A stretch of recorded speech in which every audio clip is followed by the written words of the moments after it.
it almost seems a waste to get extra glasses just for the camera. But anyway, I'm always interested in hearing what folks have to say. So I'm sure there'll be more, discussion on that on the Photo 3D. But thanks for your input.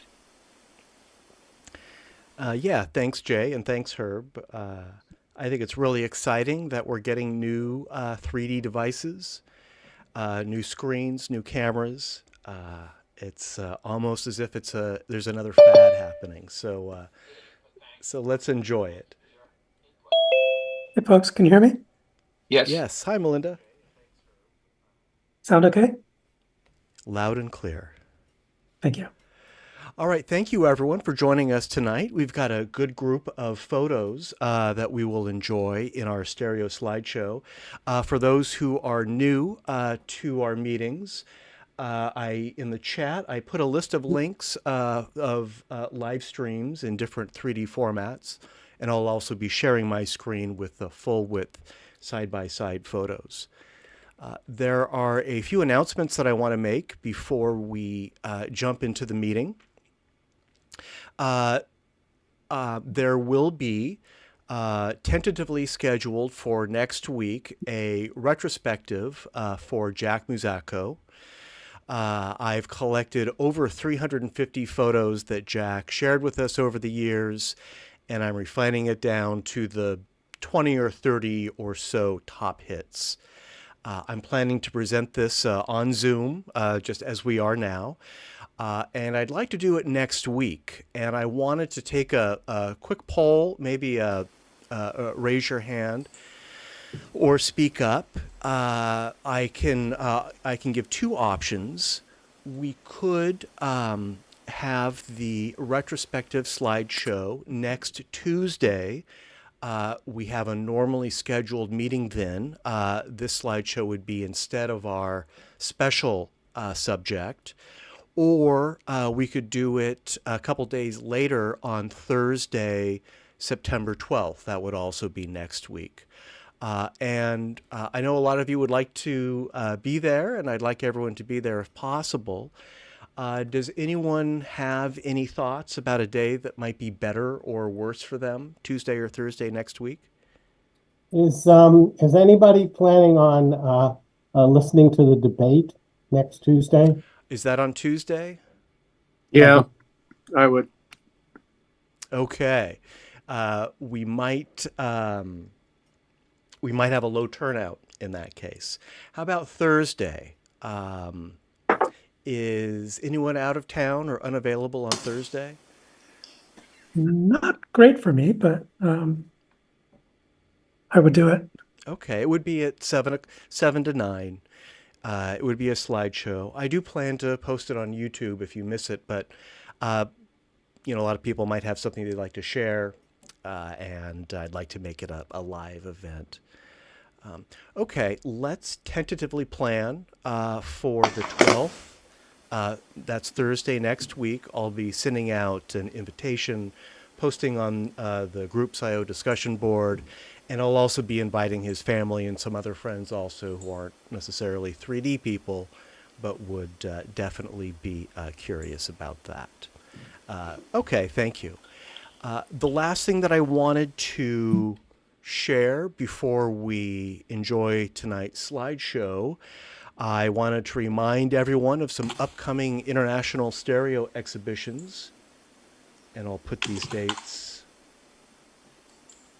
in the chat. Oh, those are all kind of stuck together, but you'll get the idea.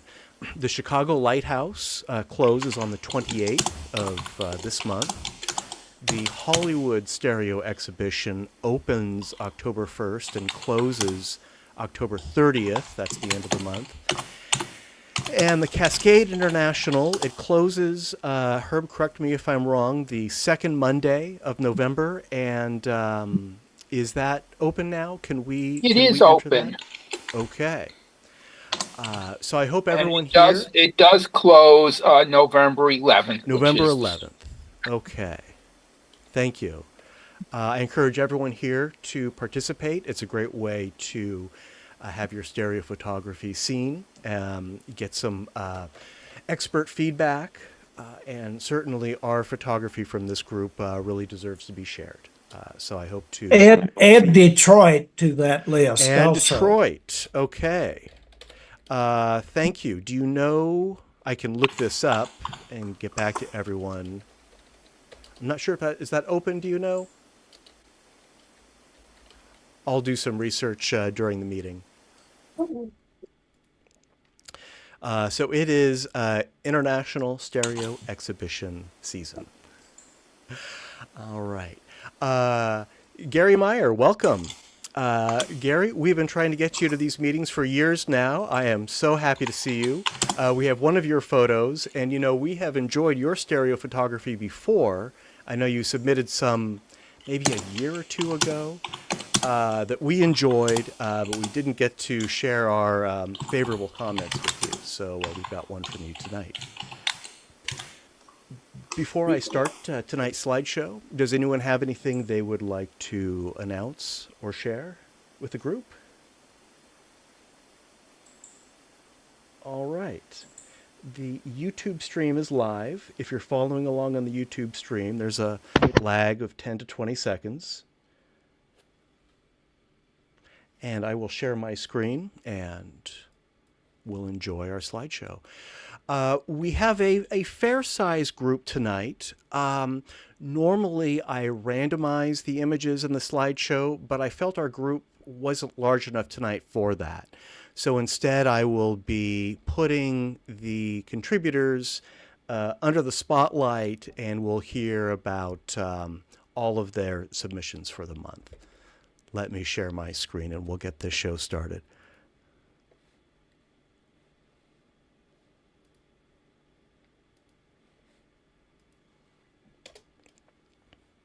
Matt, I'm not getting anything on the Loom pad here except for the welcome screen. Yeah, we're just starting now. Oh, okay. Got it. Yeah, you're at the right part. And that said, we will first hear from Jay tonight. Jay has two photographs, stereo photographs to share. The first title is Couple. Jay, tell us when and where this is. There was this year's Mermaid Parade, shot with a W3 and no fill flash. Just, in between the rain, was able to grab this. And, yep, that's it.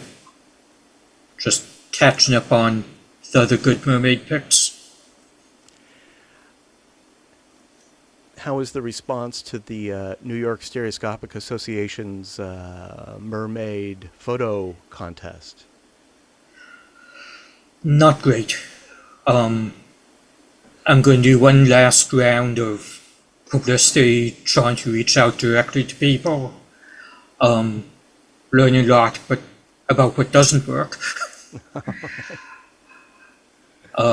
So yeah, extended the deadline till a week after, probably September 20th, to just give as much time for people and try to get the word out.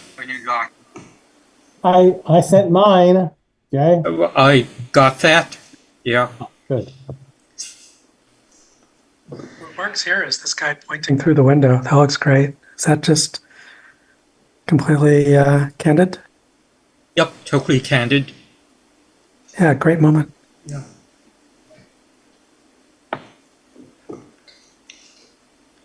Just a comment on that.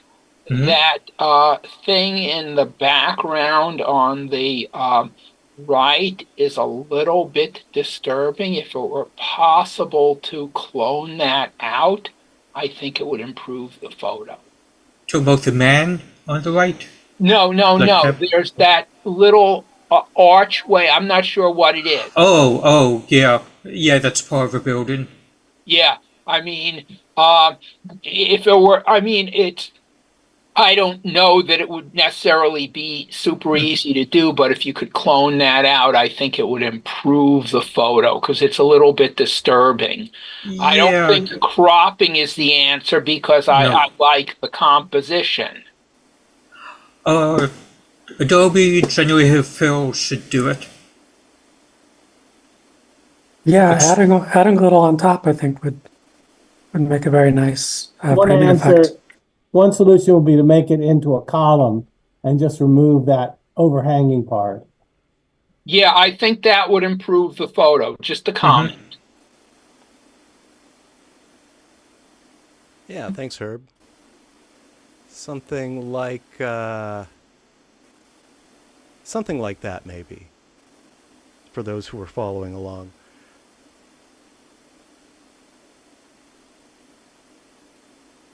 That works. Yeah. Well, that one won't work. All right. Let me restore that. Thank you, Jay. We've got another, I think it's from the Mermaid Parade. Same thing, yep. And the title is, I think it's Photographer, something Yeah. like that. Yeah, I was shooting more pictures of photographers this year. Another, I think it's from the Mermaid Parade. Same thing, yep. And the title. We're getting an echo.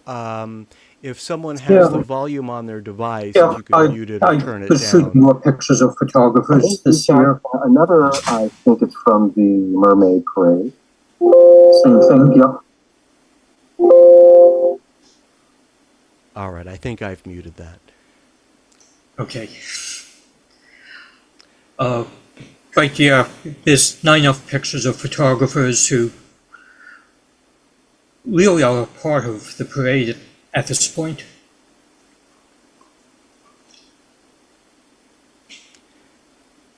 Yeah, it looks And like again, Fuji W3, just candid shot.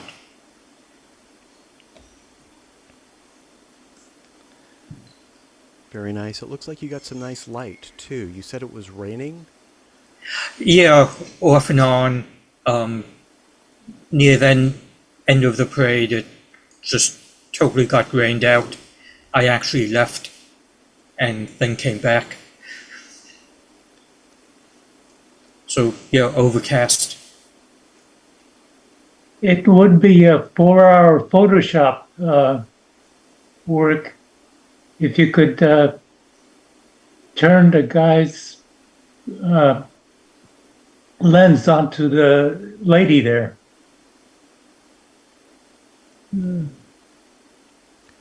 So you see what he's photographing. Yeah, well, I mean, obviously he was photographing the person behind her. Yeah. Can you do that in Photoshop, Oleg? What would you do with would you Yeah, skew it or it's simple. All you have to do is you one side, either the left or the right.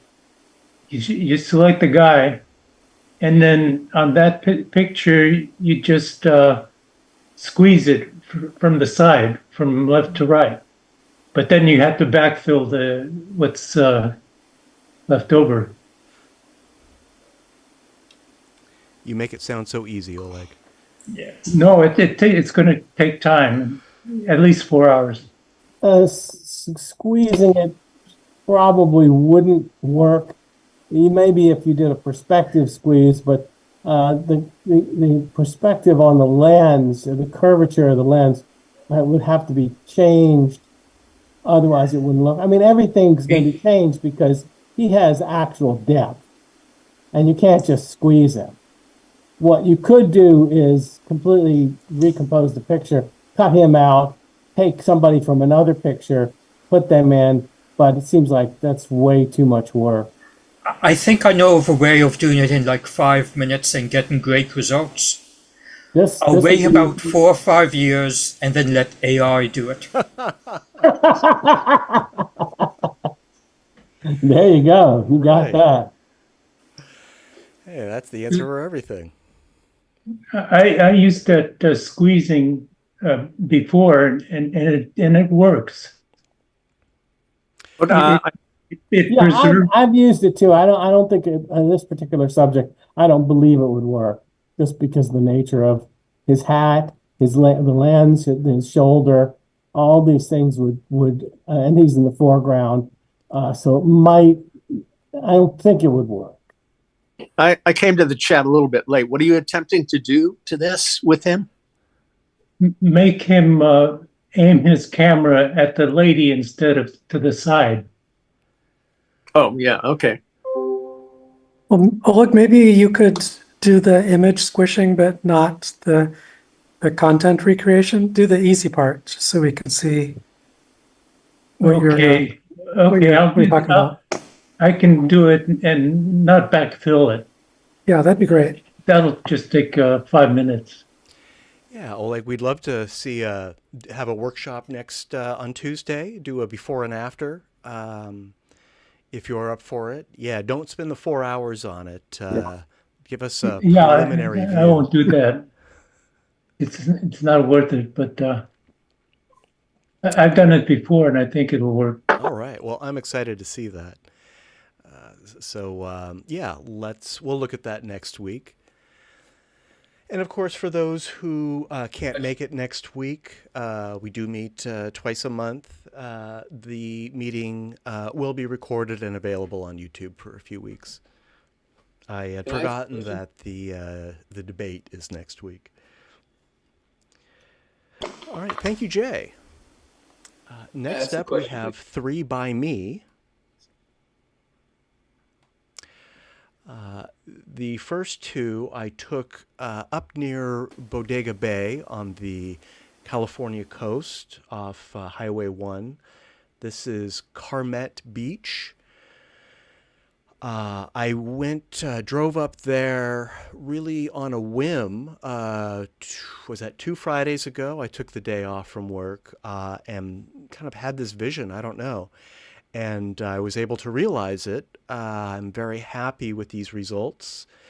I think the subject is obvious. I took these with my twin Sony RXOs. I'm very happy with the results. And I will be returning in a couple weeks to photograph the rest of the beach and make this a series. That is one of 2 I'm showing tonight.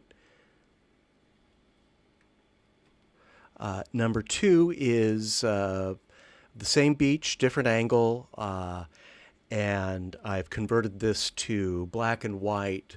It was such an overcast day, the photo was pretty much monochromatic anyway, and I thought it worked better bumping up the contrast and taking out the color. Where was it? This is just outside of Bodega Bay.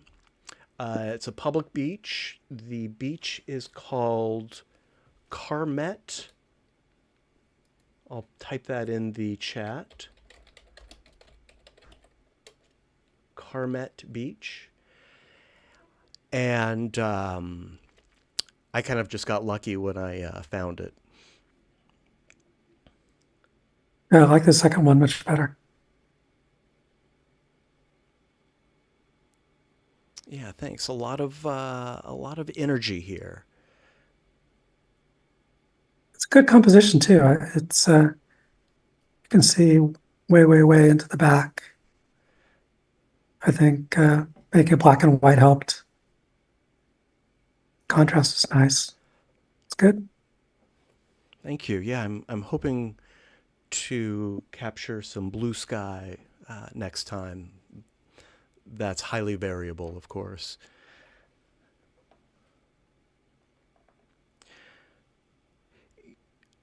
Gary, The splash. Oh, I'm sorry. Go ahead. I was going to mention that it's funny that the splash kind of exactly matches the shape of that island. Yeah, isn't that a great coincidence? Well, it was timing, so you hit it right. Yeah, I took hundreds of pairs, and two are worth viewing, in my opinion. I think I need to explore burst mode on these cameras, but I'm not sure if they'll stay synchronized. I'm very happy with the synchronization in this one, but after I had kind of set up the composition, I was kind of really just shooting blind, and the action happens so fast.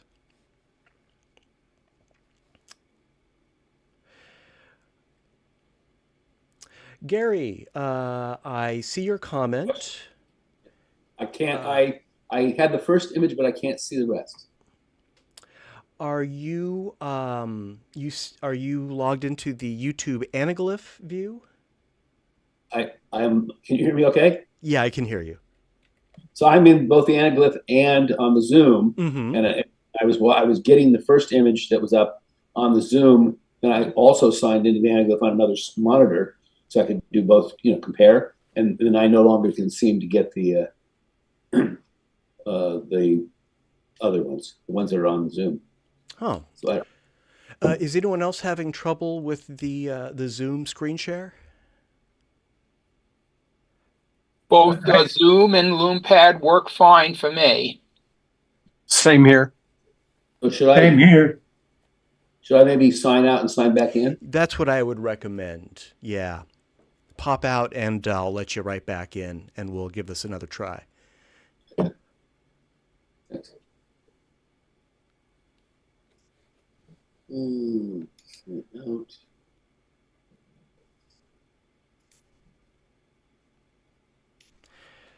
In the meantime, I will share my third entry for tonight. The title of this is Parade Bike Share, and I think it's pretty self-explanatory. It was a fun opportunity that I took. This was a parade along the Embarcadero in San Francisco, and I just happened to shoot when this cyclist came by. Lovely shadow. Really nice.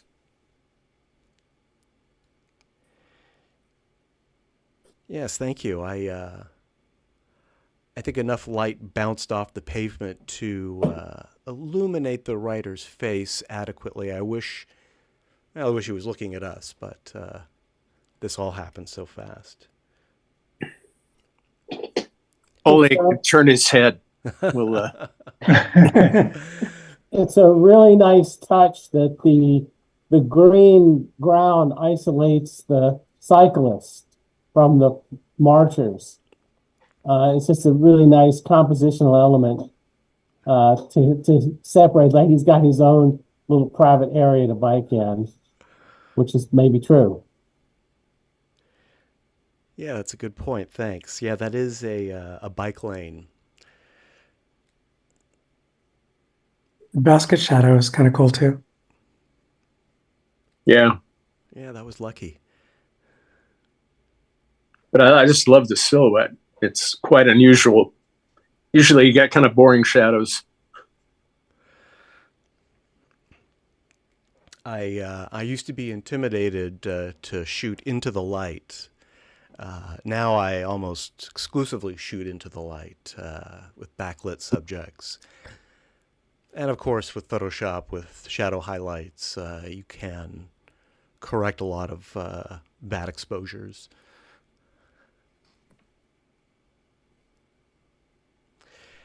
Gary, I see you joined us. Are you able to follow along again? Yes, thank you. Okay, great. Yeah, not sure what that glitch was. Restarting always seems to do the trick.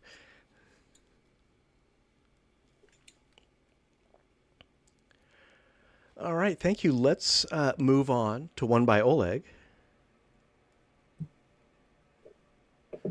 The title is A Pair of Posters Seem to Interact in a Storefront. Yeah, this was a couple of weeks ago. I was stuck in Albany getting my car fixed. and it's right where uh, Solano Avenue. I don't know if you heard of it in Albany, and it's all stores like storefronts like this. So I spend about 2 hours taking at least 3 dozen pictures. I'm very familiar with Solano Avenue. Every year in September, they have what's called the Solano Stroll, and they close the whole street, a mile of it, and then they have street vendors. I'm pretty sure that's We this get Sunday. I like the sign, Oleg. If you're looking for a shorter title, you could always call it Open Relationship.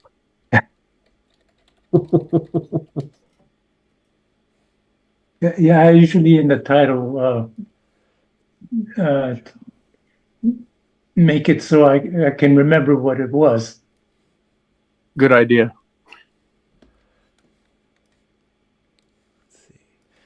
Let's see, Joe, I have a comment possible to show full screen long side. Are you on the following along on Zoom or on YouTube? I'm on Zoom. Okay. I'm watching on the 3D screen. If you can make a full screen, then I can turn it into 3D right away. So I am on Zoom. I am showing it full screen. Is it not? It's full screen. The width is full screen, but the height is going to adjust based on the height of the image. On my screen, it is about 2/3. Oh, yeah. I'm not sure what's happening there. I am displaying it full screen, so unfortunately that might be on your side. We also have a YouTube stream, a half-width side-by-side stream, and you can try that also. And Okay. I sometimes get that, and if you go up to the view menu, it's at the bottom of the view menu. It says full screen. Let me try on YouTube. Okay. And let me put that link there In for you. the upper right, there's some pull-down menus, and the last one is the full screen view. It sounds like he's getting, and I might even default to that. So There's also a divider between the shared screen and the gallery view that you can adjust. Yeah, maybe that's it. yeah. Also, if you open up the chat, it will make the images smaller.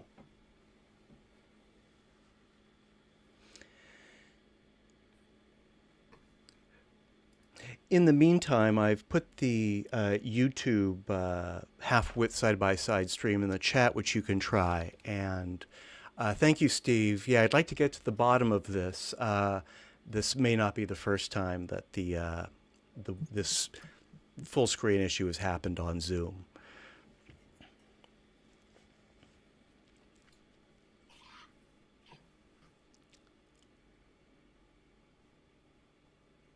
Oleg, getting back to your photo, you said you took this on Solano Avenue in Albany or Berkeley?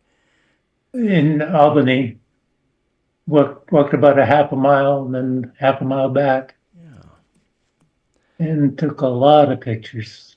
Most of them like this, of storefronts. I love the reflections, and I love being able to see through these windows into the storefront. Walked about a half a mile and then half a mile back. And took a lot of. Our next photo by Oleg is called Forest Mural in the Front Yard of a House. Is this also Solano Avenue? It's on the corner of Solano Avenue. And this is my fourth dimension work. So I made the greenery the same tint, both upper left and bottom right, and also the mural itself. Changed the colors so they would be more or less the same.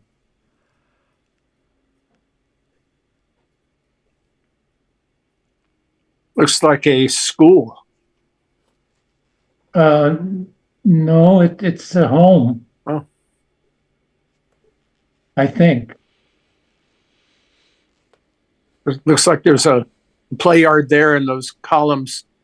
Yeah, Looks mural. very school-like. Maybe. There's also a display where you can put like a poster for the day's activities. Yeah, exactly. It is something. You're right. And the mural in the background. Mm-hmm. Yeah, it does.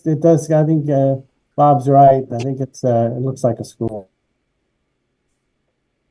You could do a 3D version of the mural and stick it into the display board there. You could put anything in those Yeah. holders. Put a duck in there. Put a left and right image and freeview it. I don't mind changing the colors, but I hate to change the what it is.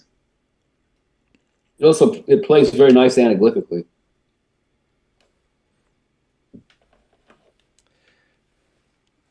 Yeah, it does. By the way, the anaglyph stream is a half-color anaglyph, which I think is a fair compromise. It gives some color to the image, but it reduces those reds and those blues that really can clash in anaglyphs. But this one, really, with the sort of the soft blues and limited reds, is an ideal subject for anaglyph.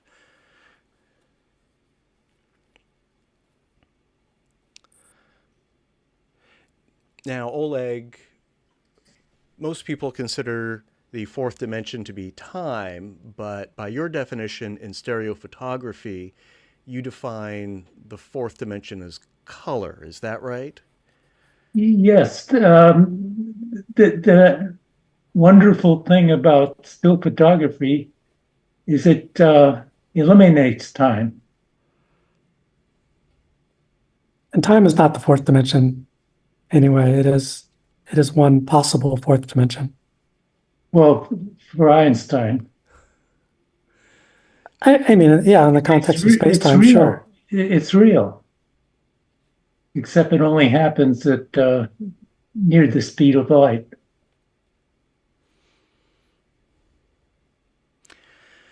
Well, Oleg, I'm still waiting for you to publish your book on your theory of stereo photography composition. I've done a paragraph, and I'm such a lousy writer. How are you as an editor? I'm not bad. I actually wrote a book. It's not about 3D, though. I'd be happy to collaborate with you on that project. Let me know if you're interested. Oh, it would be wonderful. Okay. Well, I will. I'll touch base with you, and I'll show you what I have, and I'll tell you what I know, and we'll go from there. Terrific. I love this idea. Okay. Oleg, we've got two more from you coming up. The next one is called Golden Gate Bridge Mural at a Home Entrance. Okay, it's okay. A school entrance. Oh, it even says school. So again, I doctored the colors, the yellows to be the same, both on the sign and the post and the daffodils in the background.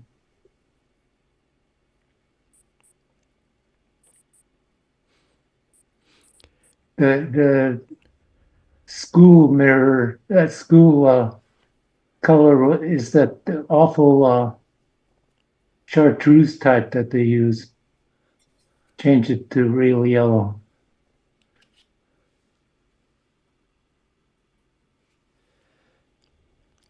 Did you punch up that red on that curb? A little bit.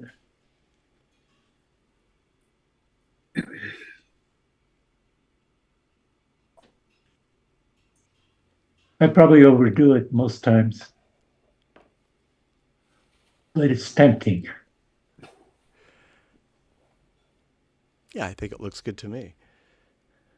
So are you using a heightened stereo? Are these the lenses farther apart? Yes, this is a 6-inch. Oh wait, no, I went with one camera. This is a Cha-Cha. Is this a smartphone or is this one of your Canons? It's a Canon. Okay. Yeah, I really like the Canon. This is what I worry about. That new display, whether it has the color depth. You need to have a good color depth to do what I'm doing.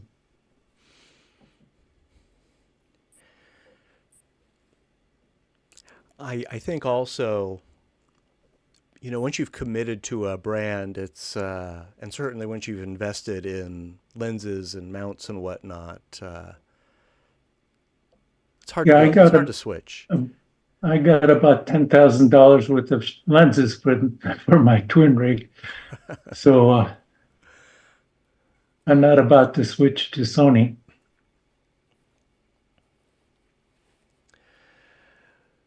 Well, I still love my Canon DSLRs. I wish Canon would make a so-called action camera, something a little smaller.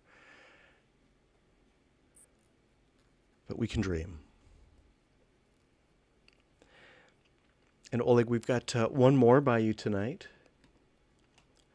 View up Solano Avenue at a real estate office.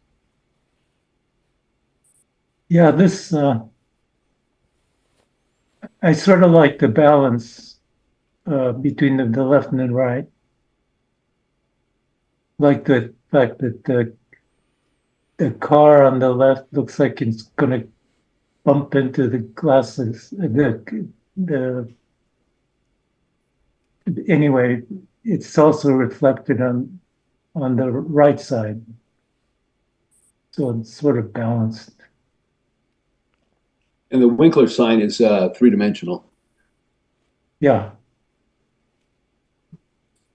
And those tree branches make a nice frame on top.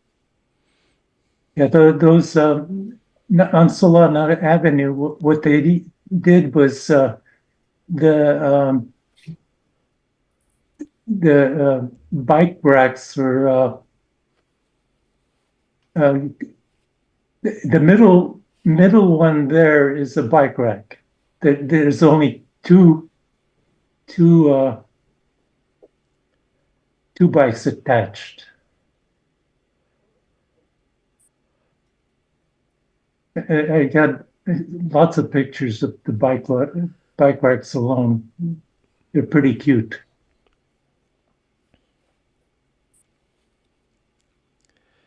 I love the additional depth we get in the reflection on the doors to the right. There's a whole nother part of the neighborhood to explore in there. Yeah, that again, having that color depth, it's also preserves a lot of the that's very black actually, if you look at it undoctored. But I extracted all of that detail out of it, all the color. Is this another Cha-Cha? Yeah, I was going to ask that too. It looks like it Yes. is. Yes, it's a Cha-Cha. So did you have to wait a long time till there are no cars and no people? In this particular case, no, but on several others, yes. There is a car that moved in the reflection. There's a dark car Oh, that moved quite a bit. Oh yeah, I just Didn't noticed catch that. that. I think we can kind of accept that in reflections. Oh yeah, it's not terrible, but I did notice that.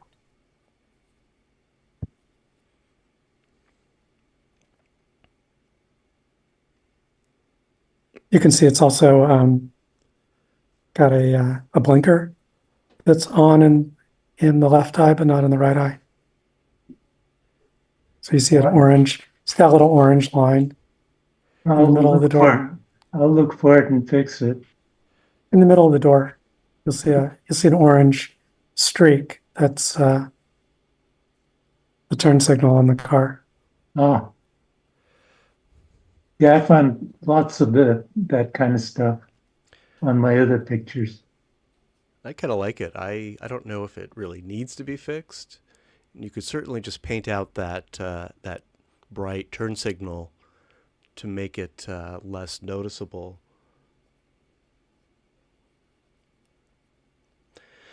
Well, Oleg, I know Solano Avenue very well. You probably passed the Albany Twin Theater. That was Tor Clippert's theater before it closed. He's working various other theaters now. And Oleg, I'll tell you, I've been shooting this street in stereo for maybe 30 years, and I've never produced anything that was ever worth sharing with anybody. So it's great to see these. I don't know why I'm always stymied. There are plenty of interesting subjects, and I hope you make it back. Yeah, well, every time I have to get my car serviced, I'll be there. All right. When my son was in high school, we took a photography class at City College, and there was an assignment that we were supposed to do something around San Pablo Avenue. And so he and I decided to do the entire length of San Pablo Avenue from downtown Oakland to the Carquinez Bridge, shooting things that were reflections. Puddles, mirrors, windows, all rear view mirrors, the whole thing. It was a great series. I don't know where it is anymore, but they were not in stereo, unfortunately, but they would have been great. Well, that's inspired. I think you just talked me into doing that. San Pablo Avenue. That's a long one, though. It's really long, but there were so many interesting, different kinds of neighborhoods along that road. If you go there, and you end at the Carquinez Bridge, which has got the reflection of the bay itself. Yeah, that's a project.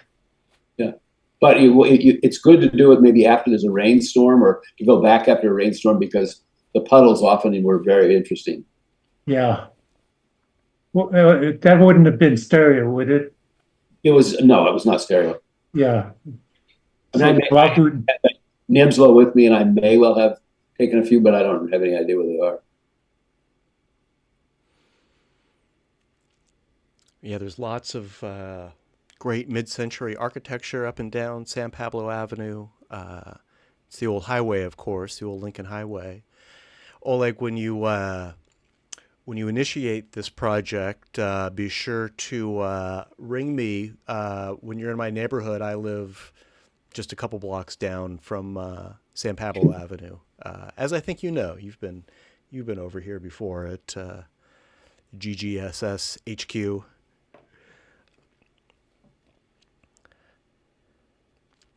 All right, thank you, Oleg. Bob, we've got 4 by you up next. I hope I got the ones that you wanted to exhibit tonight. I didn't have a chance to modify the spreadsheet this evening, although, Gary, we do have one by you, which we'll be getting to in a bit. So we will start off with Novice Monk Angkor Wat by Robert Bloomberg. Bob, what can you tell us about this? As Oleg says, I think the title says it all. This was one of the trips we took to Angkor Wat, which is an incredible place. And this was just one of the views. And a nice novice monk happened to be there and willing to strike a meditative pose. And I'm showing this. This wasn't one of the ones I selected to show, but I am interested in trying to do something with the kind of blown out sky there and seeing something that doesn't look unnatural, maybe do some sky replacement. Sounds like a good idea. I like the backlighting on the guy. Yeah, he's, and of course I love that robe and the color of their. As a general rule, a vanishing point on the edge of the picture tends to take the eye off the picture, but the monk is so strong that the picture works. Yeah, the vanishing point's in one eye, but not the other, which doesn't bug me. If it's available at all, Yeah, it can be just adjusted. recropping that. I think I did. This is part of a show that I produced, and I think for the show I might have cropped it. Yeah, and if it's not available, you could do the opposite and just crop the vanishing point well out of both pictures. So it makes it more about the monk, which is maybe stronger anyway. I like seeing the end of the building. It could always be extended on one side also and kind of generate the missing part, cut and paste. Since it's so far back in the scene, it wouldn't be a difficult thing to extend both the left and right on the right side. 2 hours. I'm previewing, and it looks actually in the preview, it looks perfect. I see the end of the building. I don't know why, but yeah, no, it doesn't bother me that much, but it can be adjusted. Yeah, I like there's a rectangular shape. Maybe it's a door, maybe it just looks like a door, but I would definitely want to keep that in the composition. It adds some intrigue to this photo. And I love that you're shooting into the light. Of course. And this is pre-digital. Oh, wow. Wow. This was shot when I was shooting Canons. And I can't recall if this was a double rig or I think it could have been. Yeah.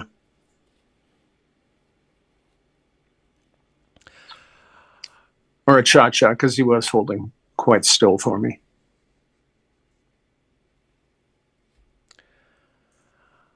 I have a wonderful shot of, I believe it's the same gentleman here and a friend of his, also a novice monk, looking at a 3D viewer and laughing. You got a lot of detail out of that otherwise blown out sky for a film scan. I'm very impressed. And I think this may have been scanned on my Bessler dual mode slide copier. Yeah, great quality, great color. Thanks. All right, next up from you, I have recycled sex. This was going to be for the humor category. This was not set up. This was during COVID. I would take a walk to the post office every day, and one day, this was the scene that I came upon, and my partner Marilyn wanted to call it, where trash bins come from, or how trash bins are made. But I liked recycled sex. Very cute. Recology hump. Right. It's a good composition too. The depth going into the back is very nice. I think I did a variation. I went in and did some cloning and manipulation of those very bright posts in the background, which kind of bothered me a bit. Took away from the foreground a little bit too much. Plus, you're only seeing that third post on the right in the right image and not in the left. So I think I may have even cloned it out completely.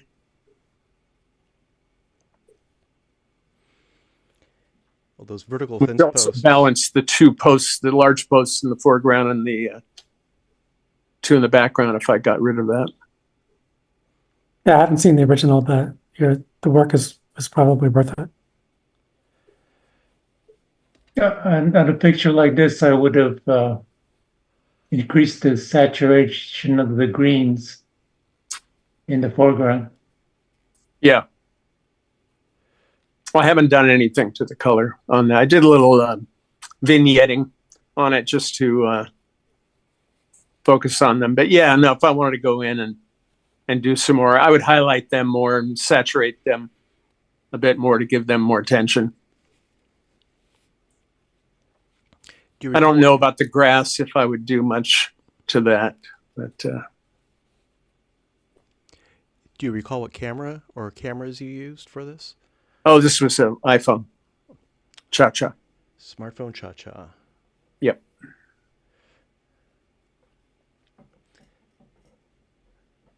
Yeah, I think those vertical fence posts really add a lot to the depth. Mm-hmm. I think it's a superior composition with them. And it definitely checks that humor box. Yeah, this was an earlier iPhone than the one I have now. I think it was the 12 Pro.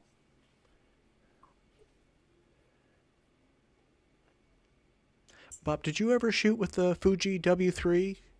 Yeah, I still have one. still And I've got a couple of attachments from Ken Burgess. Right. I've got his wide angle attachment and also a macro. If anyone has a W3 and they're looking for a macro attachment, I'm going to be selling one of them. So.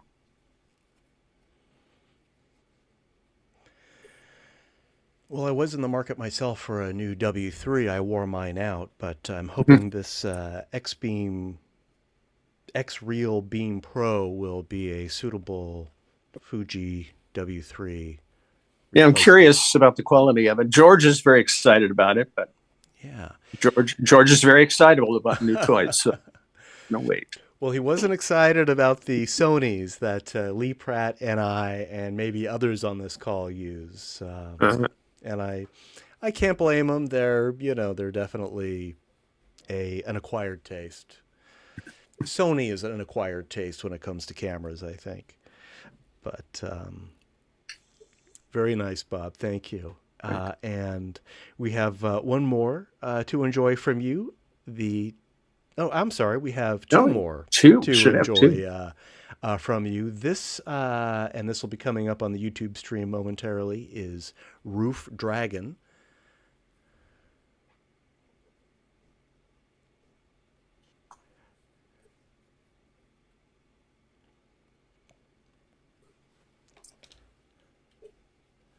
And this was taken at 3DCon.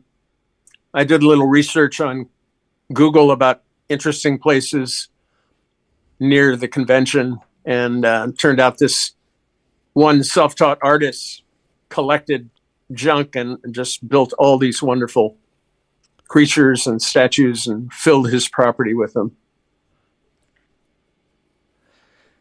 And before someone points it out, I know there is an anomaly with that foreground post or stick coming up, because I took out, there were some electrical lines on this that I got rid of.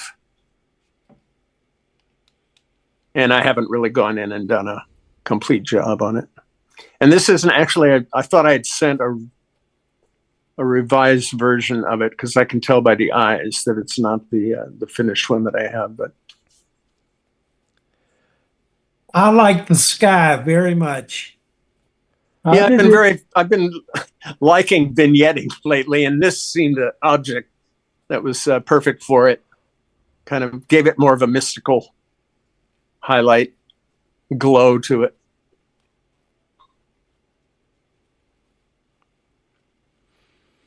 Yeah, it really helps a lot of pictures, and I can't usually guess which ones are going to be helped. Mhm. So, Bob, this wasn't an excursion. You just went out on your own and Yeah, found this no, great I subject. just actually Steve Barrison offered to drive. I told him about the place. He said, "Oh, let's go." So we headed out. No, I have a whole series taken there. There were some wonderful statues.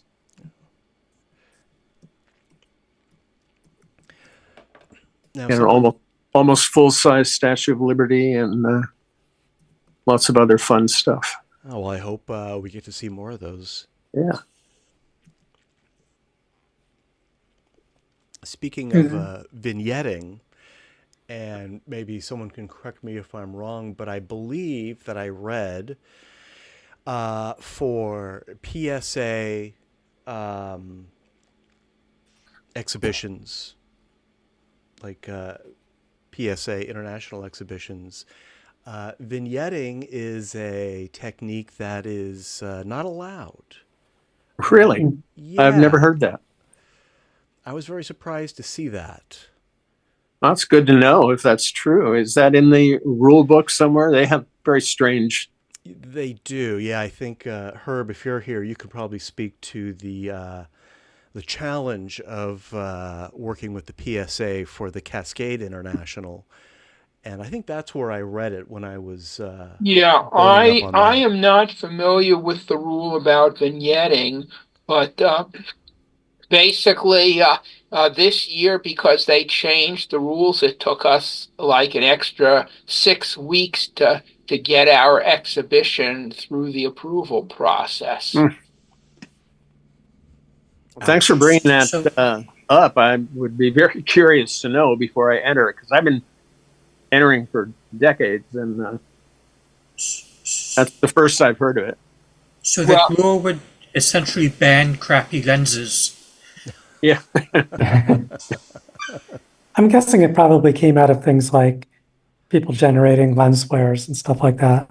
yeah, I mean, as far as I know, the requirement is you can't use AI to manipulate your image. Your image has to be originate 100% photographically, but once you have the image, you can then use software that doesn't use generative AI to modify it. I mean, in fact, we have an altered reality section in the Cascade exhibition, and people have done some very creative things.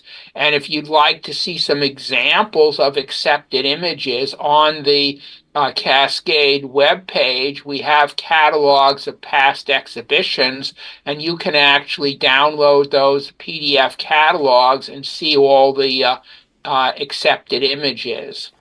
So. Maybe The they're one Go thing ahead. I might do on this picture is on the right side, the vignetting. At first, I thought it was just a circular bunch of clouds, but if you can get the vignetting to be at the behind farther, Yeah, no, I agree. it's a 1 hour job to shift the edge of the vignetting over to the right. Okay, well, I appreciate your doing it. I'll let you do a screen grab. No, I may try it. Yeah, it'll take an hour. Now we first have to find out if they're allowing vignetting at all before I do any work on it. Tell them the cloud was that way. Yeah.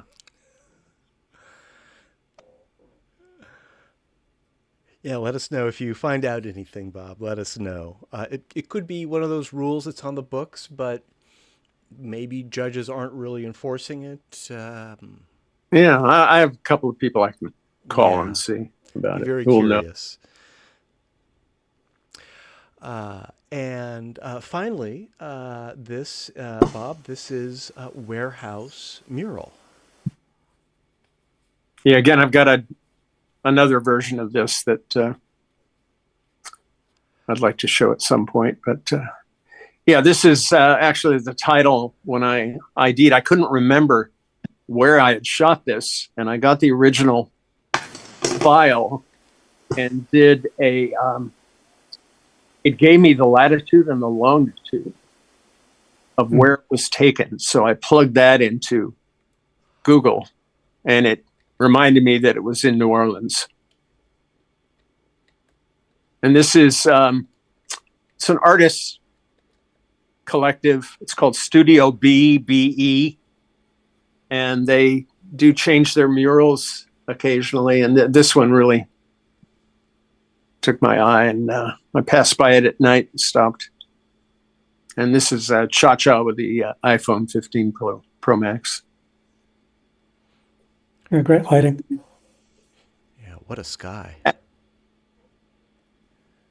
And the foreground was coming up and coming through the window. And I thought, well, let me just cut that out and have it come forward, because I like the surreal quality of the image. And so I did that, and I think it works pretty well. What was the foreground before you were saying? It's just a continuation of, I mean, I could show it next time, but basically, if you imagine that pavement filled in where the black is and extended, it does violate the window. And I thought this was a way of dealing with that, but also it kind of makes the eye focus on the mural itself, which I liked. Is that a ball of fire in her hand? I must confess, I think I added that, but I have to look at the original.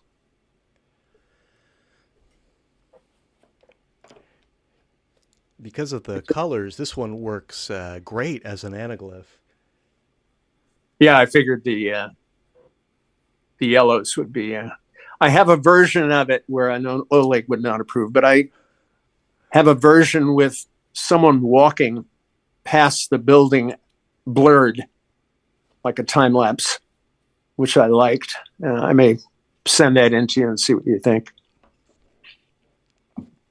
Again, one thing I would do on this picture is that the bottom part of the floor, make it parallel to the window. Yeah, I knew you were going to say that. That's a pretty easy job. Yeah. Distort command. Yeah. You could also put a false frame around it so that the foreground lip comes over the bottom of the frame.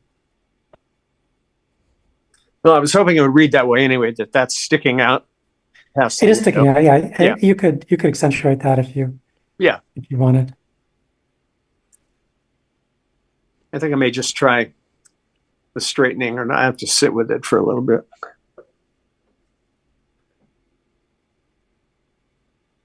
Yeah, really nice. Thank you, Bob. And I probably missed your updates, but if you want to resubmit them, we'd love to take a look at them.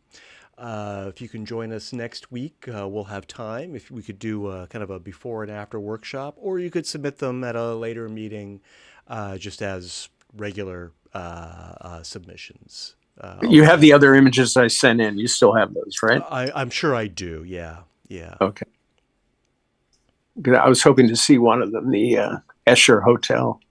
That one I put in the special for architecture. Oh, okay. So that one is queued up for next week. Okay, good.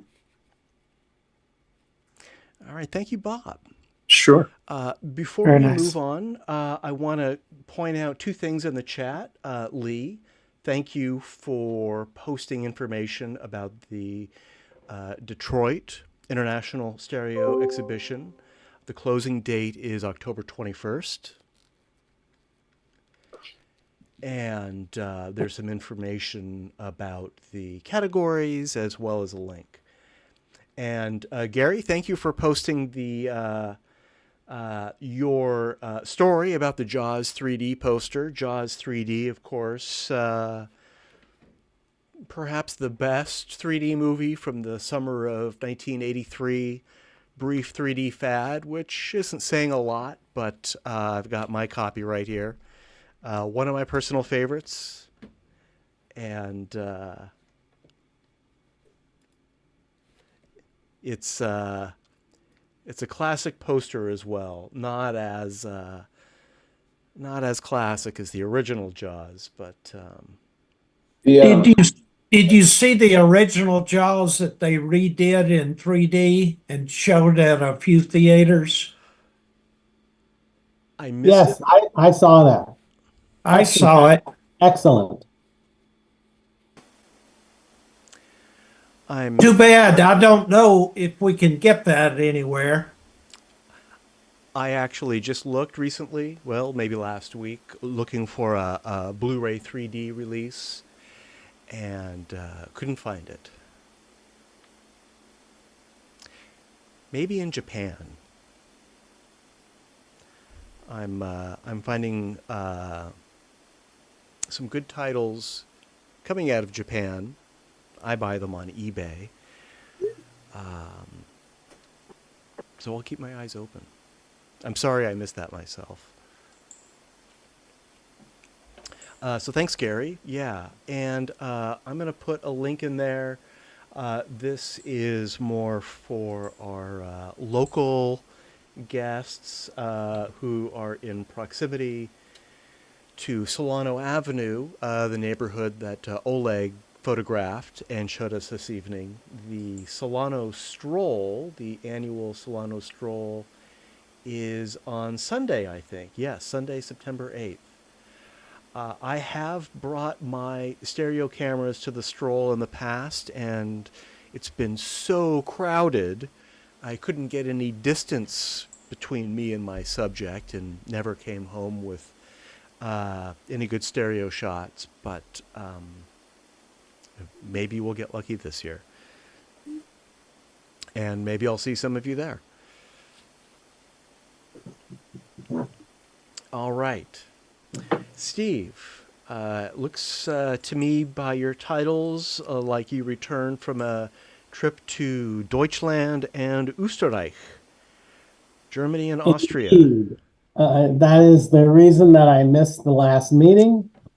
Took a little cruise on the Danube.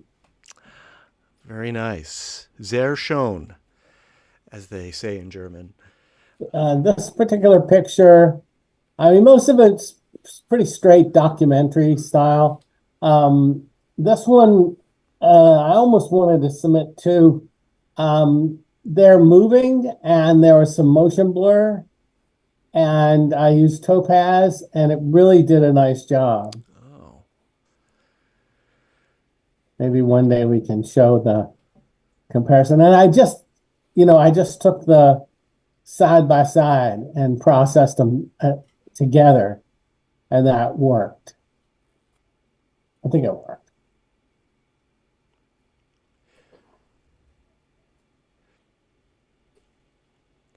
Yeah, I don't see any retinal rivalry or any errors, stereo errors that it might have done.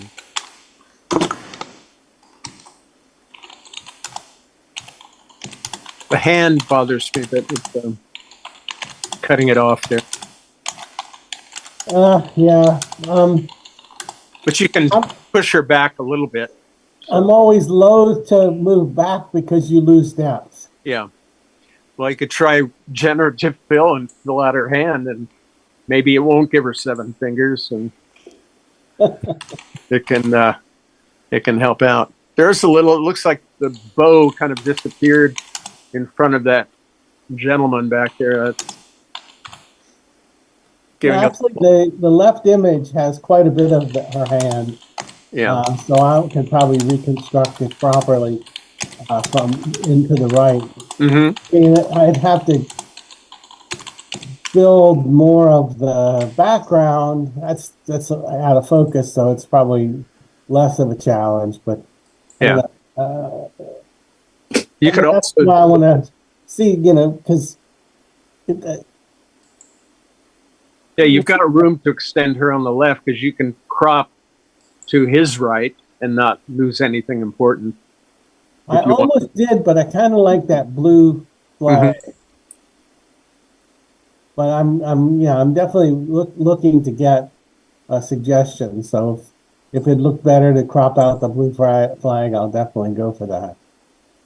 Let's say maybe crop it a little bit, but I'm thinking if you did select subject in Photoshop or a similar program like that, so you could isolate her from that background, you could then give a Gaussian blur to it, darken it a bit, which would help her stand out and be less anomalies going on. Yeah, that I can definitely do. Yeah. Well, if you're doing all that work, get rid of that worm that's coming out of that lady's back. Say what? The worm that's coming out of the lady's back.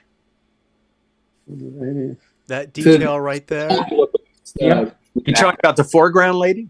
Over her right shoulder. Over her right shoulder, there's yeah. a top bass fiddle, I think, or a bassoon. Yeah, I swear that's good. Yeah, no, good call. I didn't even notice it. What is it? I don't know what we're talking about. It's the top of an instrument. Just to the right of her neck. Where that square is. Somebody's highlighting it. I've tried to highlight it to call it out. It's slightly out of focus. So you're talking about her necklace? No. Over her right shoulder, just behind her, there is the top of a bass fiddle or a bassoon or something, and it looks like it's coming out of her neck. Oh. See the square that Matt put on there? Yeah. I mean, the depth doesn't clue that it's way out in the background.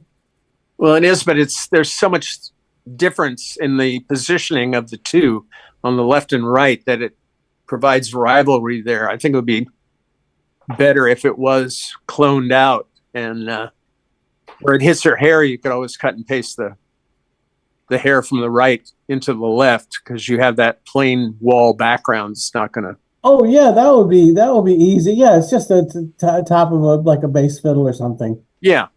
Right. Oh, okay. Well, I never would have. It didn't look like a worm to me. I didn't see the worm either. Some people are very imaginative.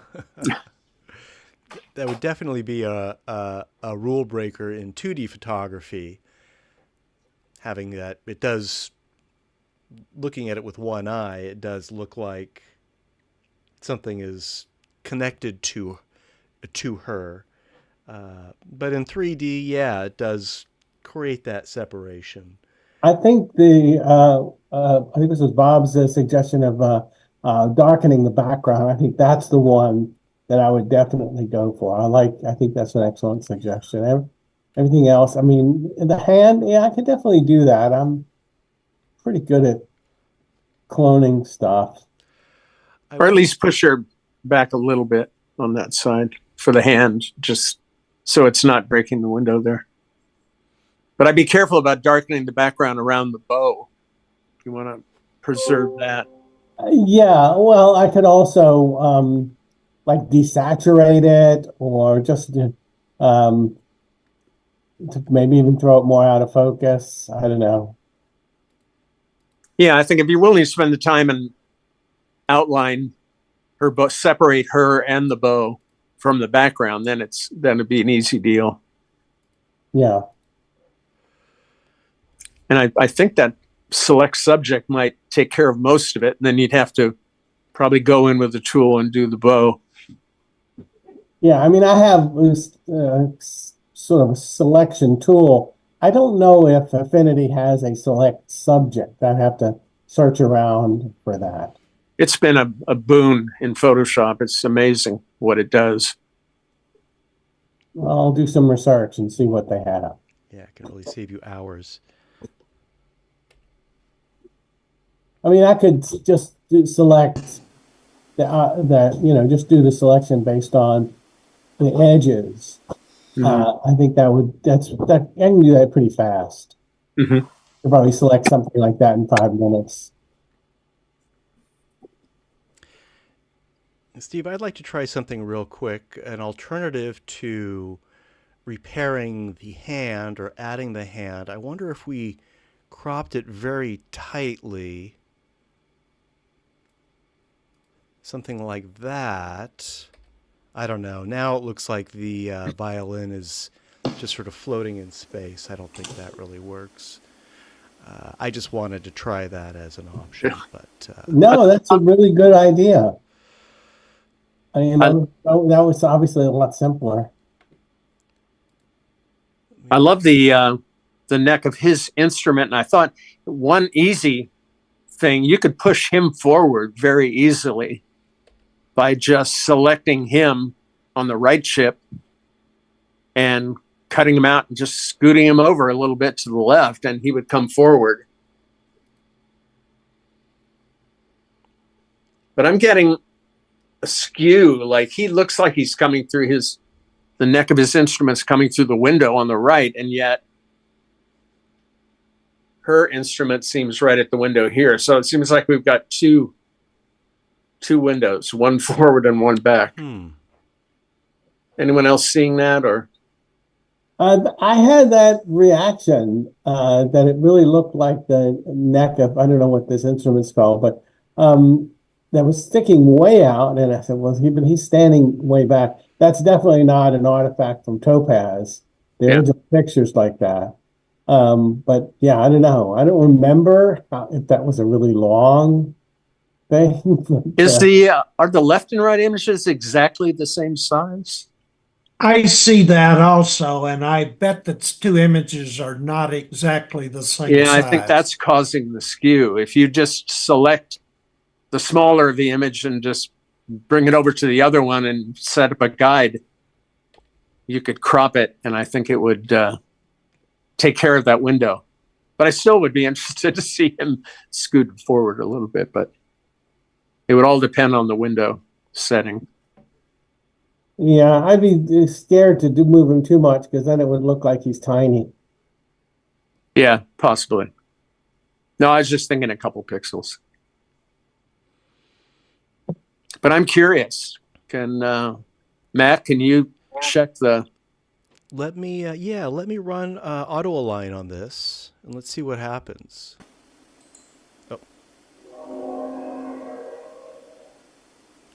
Yeah, let me run Stereo Photo Maker auto align on this. Hang on a second.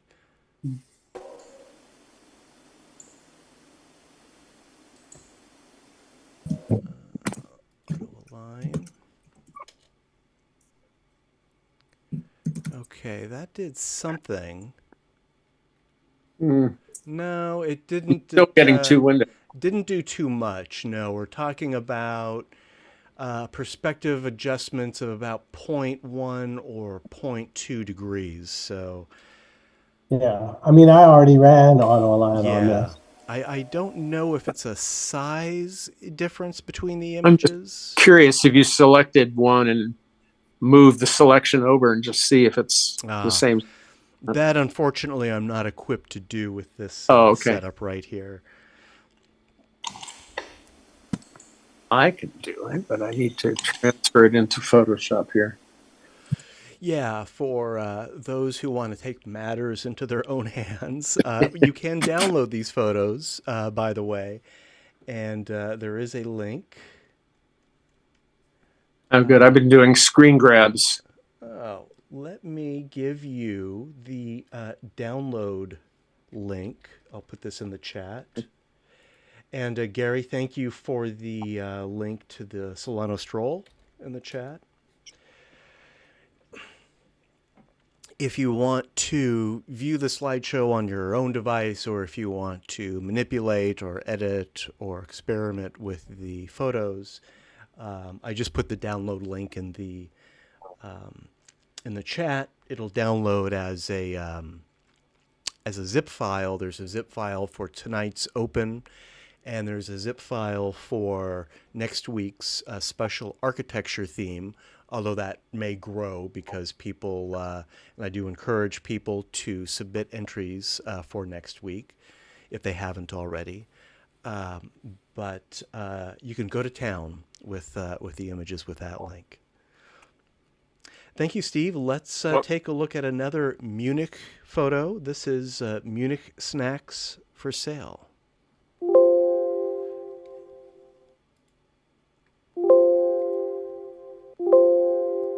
There we go.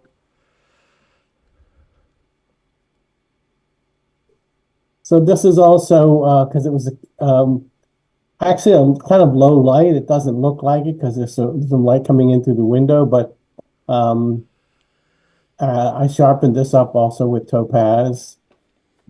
And then of course I put a border at the top just to so the pretzel would stick out. And I increased the contrast. I did a lot of sort of curve adjustments on this to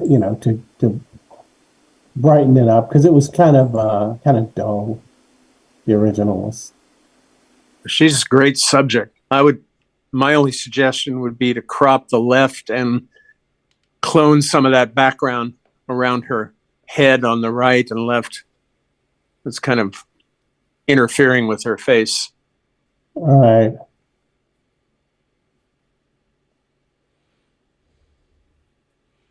You got great color out of this one. No, thanks. Yeah, those little hearts there give you a lot of color variety. Perfect for Anaglyph. I got a 2-hour I got a 2-hour project, and I might do it for you. What I would do is the bottom of the crate that she's in front of her, extend it downwards so it'll pop out same as the top is popping out, except it'll be popping out at the bottom. I mean, to my eye, it actually is popping out a bit. It is, but it's if you can do that treatment you did at the top, at the bottom, then it won't be it'll be more natural. Okay. The front of that basket is in front of the window. Oleg, how does the pretzel look to you? Is that in front of the window, or is that behind the window for you? The pretzel's in front of the window, way in front of it. Huh. I'm seeing it differently on my loom pad. It looks like the basket is at the window, and the pretzel is a little bit behind. It could be. I think you'd have to reconstruct the rest of the basket to have it right proper in terms of coming through the window, because the pretzel is definitely coming through the window. The basket, if you completed it here, generative fill, would give you a more dynamic coming through the window effect with both. Yeah, it'd be more balanced, top and bottom. I'd be curious to see what generative fill did with that. Oh, just a simple clone of the basket would do it. Yeah, it's a bit of cloning and matching. So Oleg, you're few minutes. You're giving us these hourly estimates. Are you charging by the hour for these these fixes? Well, if somebody wants me to do it, I'll do it. I'm retired.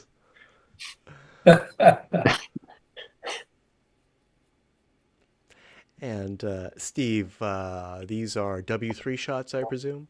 They are. All right. Well, thank you, Steve. Let's look at two more by you. First is Salzburg Lock Watcher.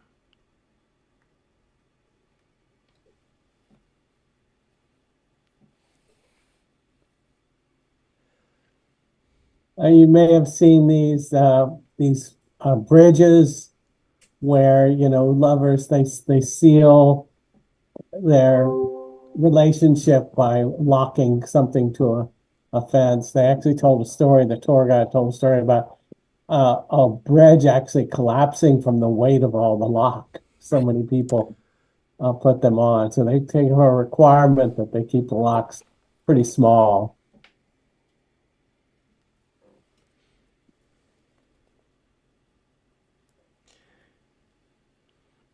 Would you call the subject of this photo the locks or the accordionist? No, I think the musician is the subject, but I found that interesting. Yeah. About the locks.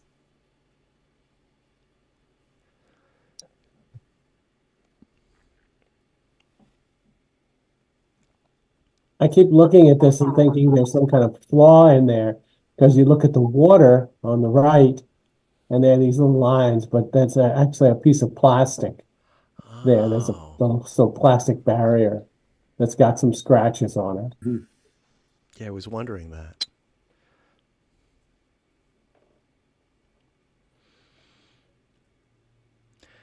Yeah, that you could clone out, and I would crop a little bit on the right.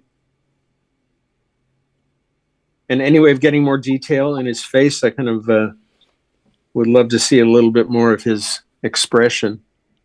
I probably could if I isolated it. Mostly what I did is just manipulate shadows and highlights overall.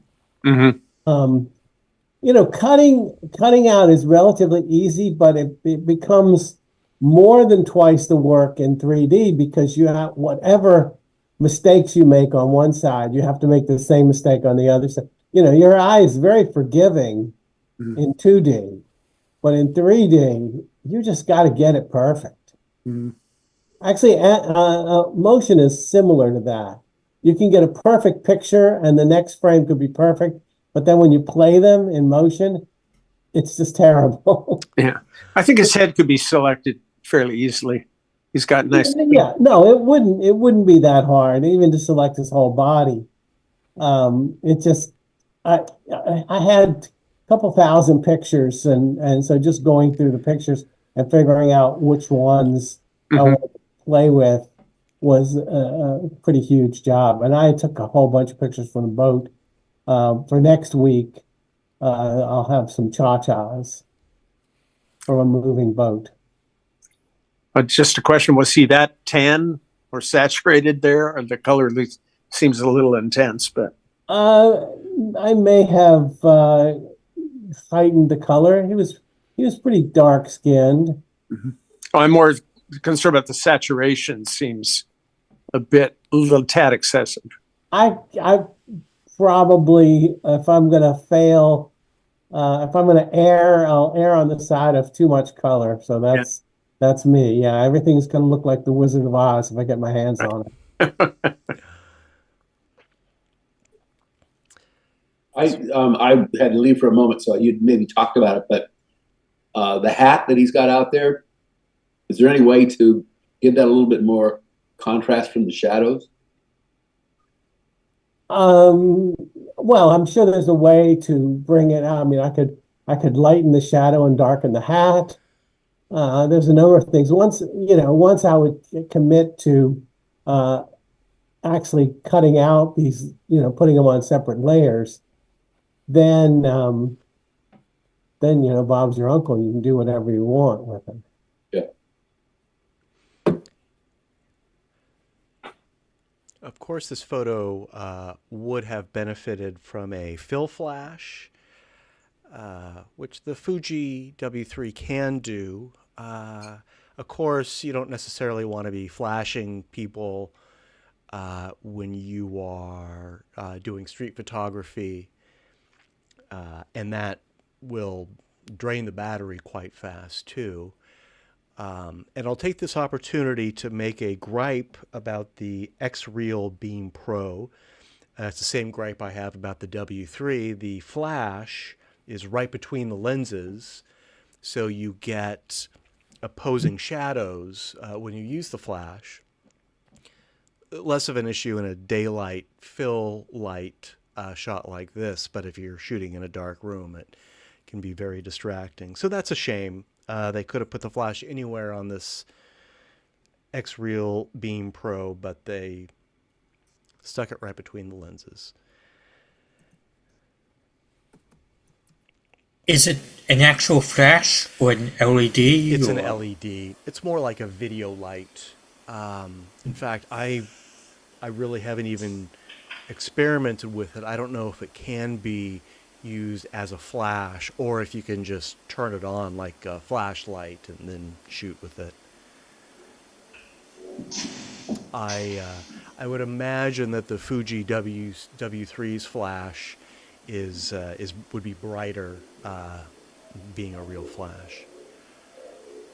That's an interesting suggestion. I have gotten some good results with in daylight using a fill flash. Yeah.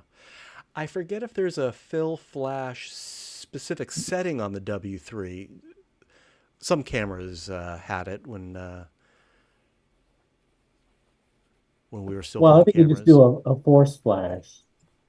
I think I've gotten better results with my phone. I think that because I've used it on my phone and also my wife's phone. I use the fill flash on a sunny day, and it's subtle, but it does help. It can help, yeah. So just go back to Salzburg and try again. And One thing I'm always doing now is I can't remember it's curves. If you do the curves, you can you can do it for all colors, or you can select which colors. So in curves, you can both brighten the guy's face and get rid of the redness.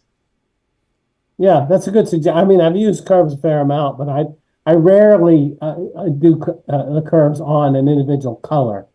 But it might work in this case. But I think, I mean, it would probably affect some of the background. But you know, also cutting them out, that gives you a lot more control. But the curves, that's a great suggestion. I know they have the curves in Affinity. You could put those curves on a separate layer, so if you wanted to maintain the background coloring, you could just erase the top layer in those places. Yeah, Affinity has that, so they're non-destructive. You can put them on a layer, and then you can adjust it at any point. Mm-hmm. They're not locked in. before we move on, I think I need to rescind my recommendation of using a fill flash, because I realize that a fill flash would reflect off of that plastic barrier behind the subject. So you probably have a big glare that you would have to deal with that you don't have to worry about now.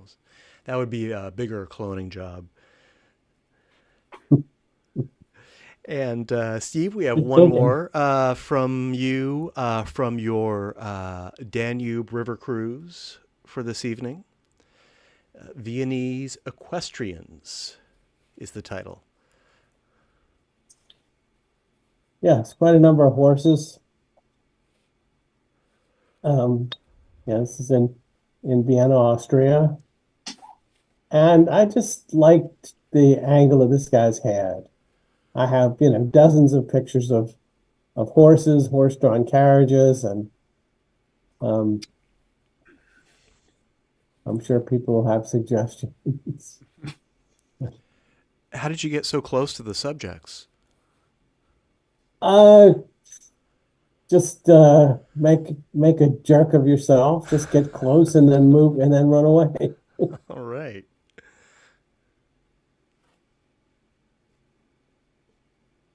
Well, as I said, that's the thing about 3D. If you want to get a noticeable depth, you can't zoom in. You got to get there. You Right. got to go for it.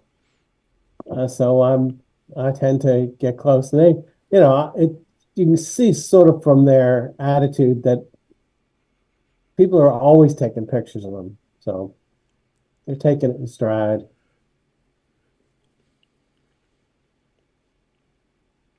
Yeah, so all four of these are W3.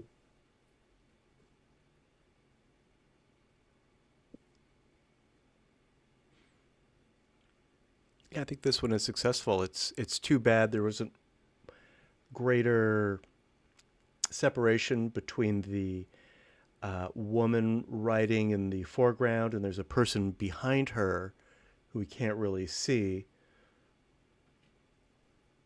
That's my only observation.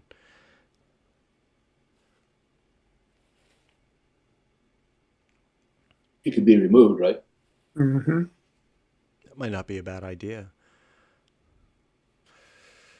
Oleg will quote you as hourly rate for that. 3 hours. Right. Nah. 25 minutes. In some ways, as I said, these are documentary, and anybody who makes a film documentary would really shudder at the thought of. I'm sure they do that with their editing, but you're not supposed to adjust it that much. But for photography purposes, I wouldn't mind cloning out the truck because it has this or the cars. It has this old world feeling, except for those vehicles.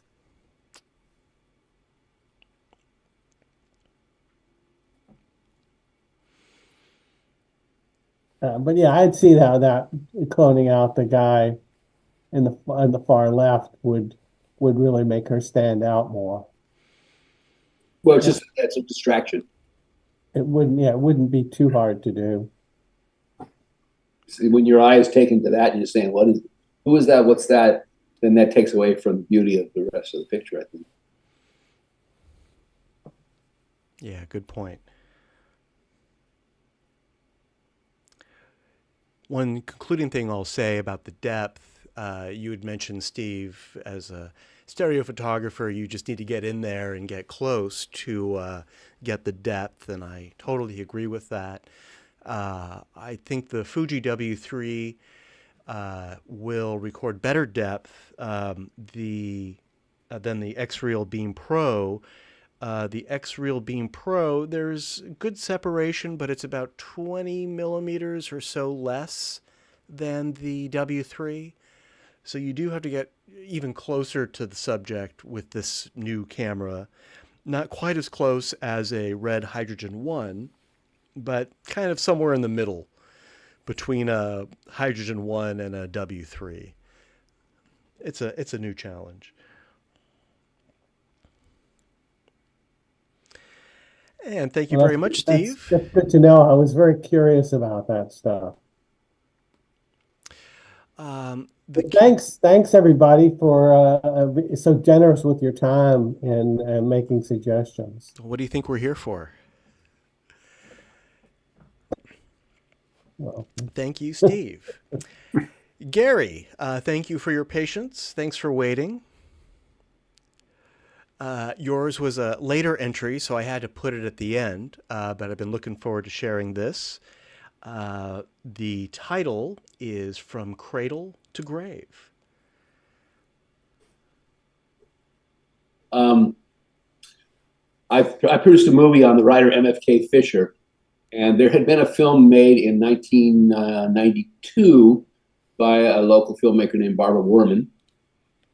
We tried to track her down, and I finally tracked her daughter down 2 years ago.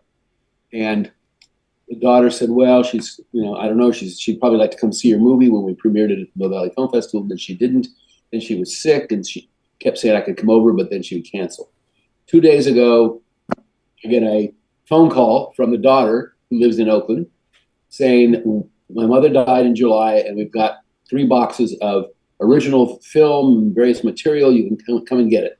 So I go to her house, and she's an artist, And in her art room was sitting there, and I just couldn't resist taking a picture of it and calling it From Cradle to Grave. So I was showing it to Bob yesterday, and so he sent it to you. We sent you a couple other things, but it was too late to put them up. But in the chat, I made some reference. At the Exploratorium, there's a show going through this coming weekend that is making art out of junk, of stuff around, thrift stuff. And there's one exhibit of masks made from old shoes. And they're amazing. There are several other very good stereo subjects in this show, particularly a cloud, fake cloud, but fantastic. So if any of you are members of the Exploratorium, because it's very expensive if you're not a member, you might try to get over there through the weekend and enjoy this show. There's a lot of really cool things. And while you're there, there's some very good film stuff being shown. The Way Things Go, which I would sure love to see in 3D. It's a half-hour Rube Goldberg-like. It's a full half hour of things happening one after the other. And then there's a program of short films that are quite good, just as a side thing that you're there. So any questions? I didn't do anything special with this. I took it in i3D, i3D steroid on my phone.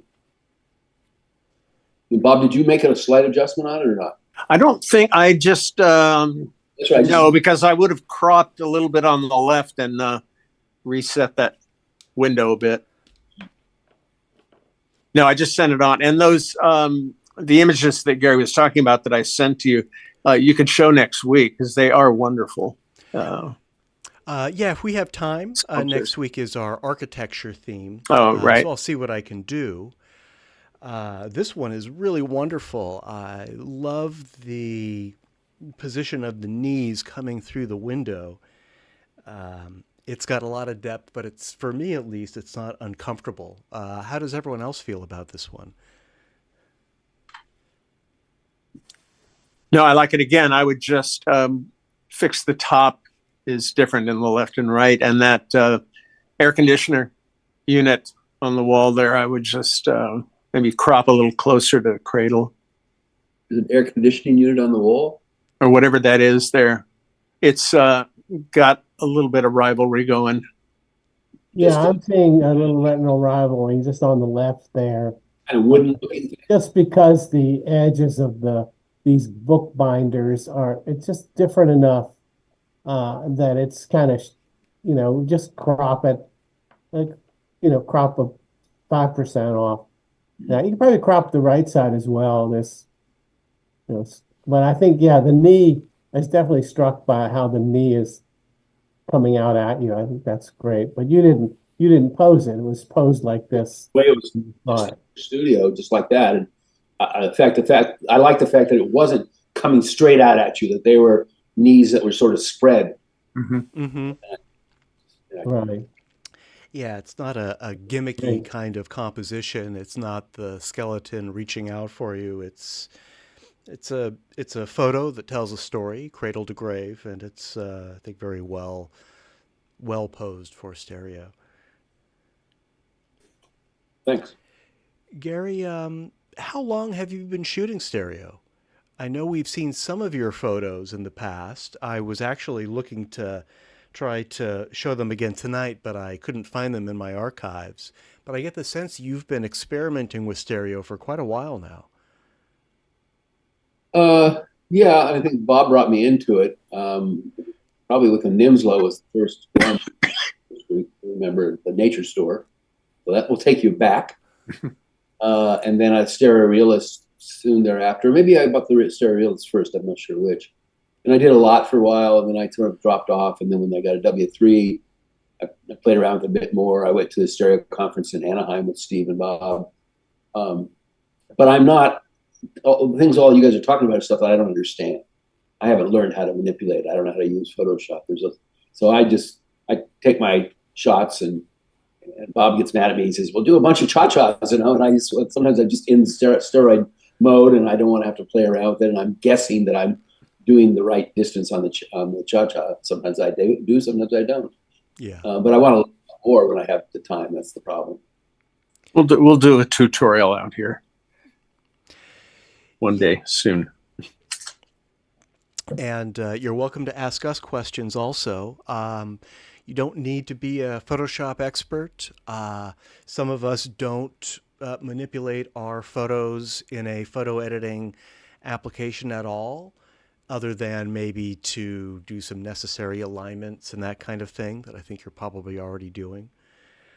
No, I'm not. I have to do So, that. you know, the degree to which you edit your photos is entirely up to you. Personally, me, I'm kind of bored with Photoshop right now. I'm really aiming to get everything right in the camera. Maybe a little bit of cropping, maybe color manipulation, that kind of thing. But don't feel like you have to be a Photoshop expert or even a photographer in order to share your photography with us here. I mean, I go on a lot of long walks with a friend, and we will see things that I take pictures of that I think are kind of fun. They really are fun. One of the things I need to do is to organize and get them all put into a folder so that I can easily go find things. Yeah, just finding the time, right? Yeah. Gary, how do you view these stereo photos? Do you have like a gadget, a TV, or a tablet, or do you view them in anaglyphs, or do you free view? What's your preference? No, I free view. I keep saying I want to get some glasses like Steve is wearing, probably, so that I can look at them on the computer and show them to other people. Because trying to tell people how to free view is very difficult sometimes. They're afraid their eyes are going to get stuck. It's a skill. It's a skill I wish that they taught in elementary school. Things would be very different then, but that's a pro skill, being able to free view side by side or cross view photo. Well, I have this very strange thing that happens that I can look at a still photo or be sitting in a movie theater that's showing a flat film, and if I go into free view mode, it looks 3D. Interesting. I think that's the drugs kicking in there. Except I never took drugs. Well, you're probably seeing something that you're perceiving as 3D. I want to believe it. I think that occurs with colors. Red may stand out differently than the other colors. It's some things are happening in your eye or your glasses. Another interesting phenomenon, if you look at an old-fashioned stove with identical knobs on the front and look at them normally, they are in 3D with our eyes, and if you free view them, they go flat against the surface of the thing. Strange. Well, these are all optical illusions. We are fooling our perception in seeing this depth. Well, thank you, Gary. It's great to see you. I hope to see you back here. If you would like to share some new stereo photos, or if you find any in your archive you'd like to share, go ahead and send them along. We will show up to 4 photos per meeting. The first meeting of the month, which is this meeting, is our open category, anything goes. And then our second monthly meeting, which is the following Tuesday, is usually a special topic. Next week's special topic is architecture. And speaking to everyone, I've already received some entries for next week. It's not too late to submit for next week. Please get those to me no later than next Sunday, the 8th. Is that what it is, I think? Yes. That gives me Monday night to put together the slideshow, and then Tuesday to present it. Unfortunately, I'm stuck in an office all day Monday and Tuesday, so I need a day just to put all this together. But thank you, Gary. I look forward to seeing more of you, I hope, and seeing more of your stereo photography. The first Tuesday of the month usually is the Oakland Magic Circle. So there's a conflict. Although because of the debates and holiday and everything, it's a mess. I mean, Yeah. the next Yeah. 2 or 3 months, they're all over the place. So That's fine. We'll still be here. And incidentally, if you miss a meeting and want to view the photos, as I said earlier, we do record them on and post them on YouTube for a couple weeks. It's the slideshow and our discussion. The Zoom part is not on YouTube, but the photos, I think, are what we all really want to see, not necessarily my face. Thank you, Gary. That is our selection, but we're not done yet. I want to spend just a few minutes for those who can. We do take a poll to determine not the winners and the losers, but we are curious to see which ones had the best reaction. This poll is accessible on the web. If you're using a smartphone or a tablet, you can access it with the QR code there. Or if you have a web browser that you're able to go to, the link to the poll is there also, strawpoll.com/GGSS. What will happen is I'm going to go through the slideshow again. I'll just spend a few moments on each slide so that we can refamiliarize ourselves with them. And I'll state the name of the title of the image. And you can make your selection during or after the slideshow. If you can participate, please do. The more people who participate, the better the results. So let me set this up myself, because I haven't voted yet. And if you want to know about the Exploratorium show, look at the chat. There's links in there. Oh, yeah. Thanks, Gary. That's right. I wanted to mention that. So do check the chat. Gary did put some information about this this exhibition at the by Willie Cole at the Exploratorium. I did glance at the website. It does look like it would be a great subject for stereo. And I would love to see some photos of it. Okay, I'm going to cycle through the slideshow again, reading the titles, and you can make your selection if you're able at any time. Starting with couple.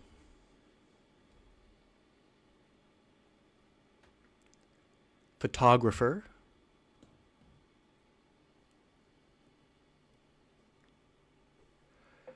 Carmet Beach, number 52.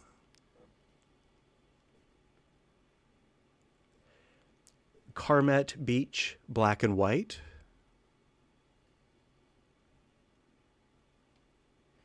Parade Bike Share.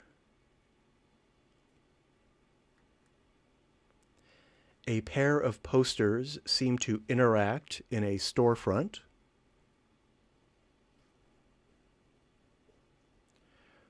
Forest mural in the front yard of a house, or maybe a school.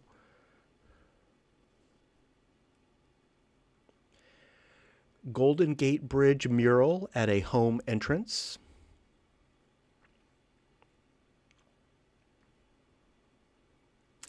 View up Solano Avenue at a real estate office.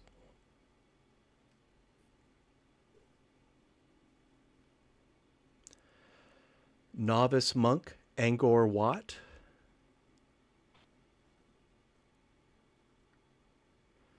Recycled sex.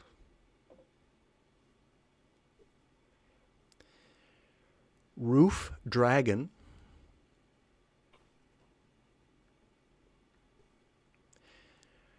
Warehouse mural. Munich musicians.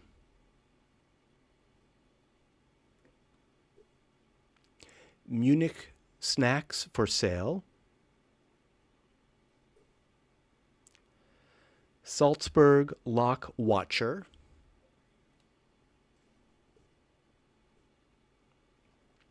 Viennese Equestrians. And From Cradle to Grave. Does anyone need me to go through those again?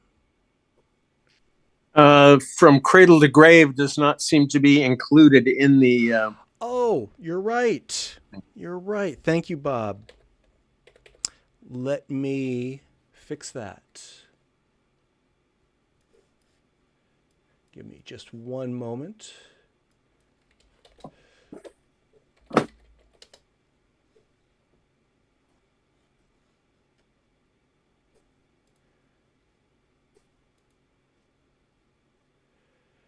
We're going to have to reload this, or will it update? You probably have to reload it, but let's Yeah, see. I I'll let think you so. know as soon as I've added it.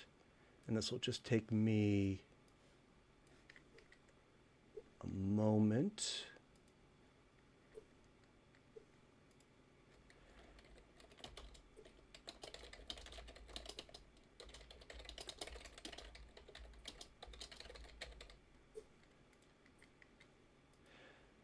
Thanks for calling that out. I have added it. If you don't see it, you'll need to reload your browser.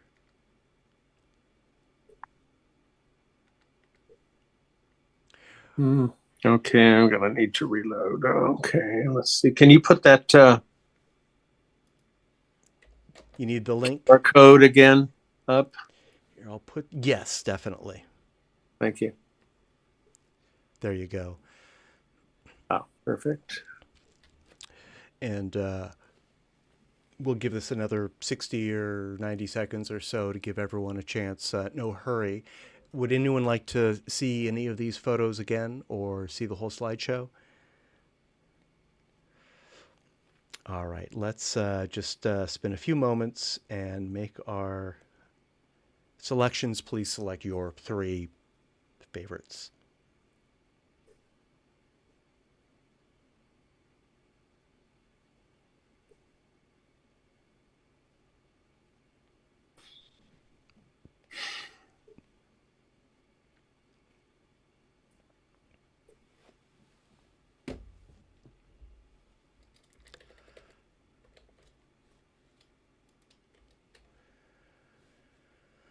All right, we'll give it another 30 seconds or so.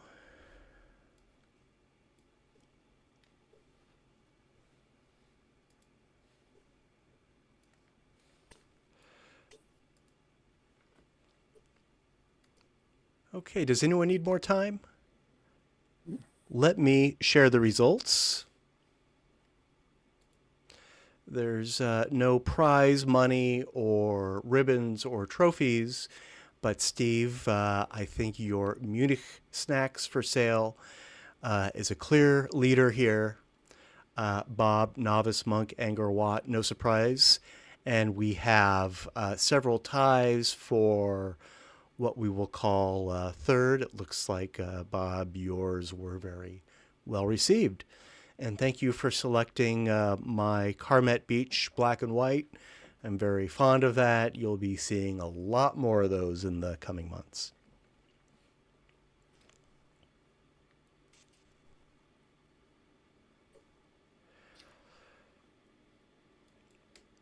All right, that concludes our meeting for the evening. I hope to see everyone here on Zoom twice next week. I realize that's asking a lot.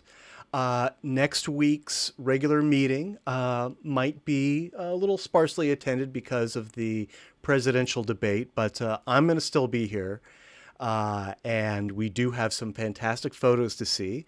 I also hope to see you on Thursday, the 12th, where we will have Jack Musako's retrospective. It's going to be a very entertaining slideshow.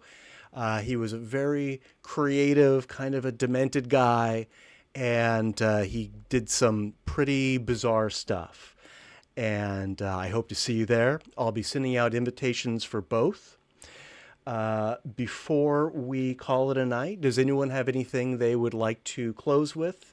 Any announcements? Any thoughts? Just wanted to ask, does anybody know what time the debate is? In California, good question. I mean, we might be able to watch the East Coast feed. Oh, good point. Let's see if I can find out for you. What time is the presidential debate? Sounds like Bob's on it. Yeah, I'm looking at Well, I'll figure it out. yeah. Okay. Not bringing I up. see 9 p.m. Eastern, so I think that would be 6 p.m. Yeah. our Yeah. time. 6 p.m. here, precisely, yeah. So it might finish. I mean, I guess it's an hour, or maybe it's longer than that. I don't know.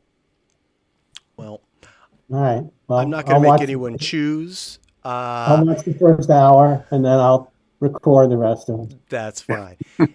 If you would like to come to this meeting late, that's fine. All are welcome anytime. Thanks. All right. I have to leave. Thank you, everyone. Thank you, everyone. Have a great evening. Fantastic photos tonight. I had a great time, and I'll see everyone next week. Thanks Good for night, all the all. suggestions. Thank you.